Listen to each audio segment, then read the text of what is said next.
Hey guys, welcome back once again to our YouTube channel Ships and Ports. So the news as on January 11, 2021 is the damaged bulk carrier was still in Suez Canal 2 weeks after accident.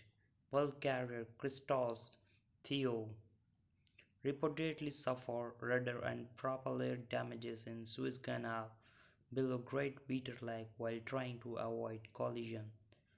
While transiting canal in northern direction on the morning December 29, the ship was taken to GBL and anchored. As of January 11, she was in the same position, awaiting towage to port of destination Koper Slovenia to be offloaded and after that taken to ship repair yard.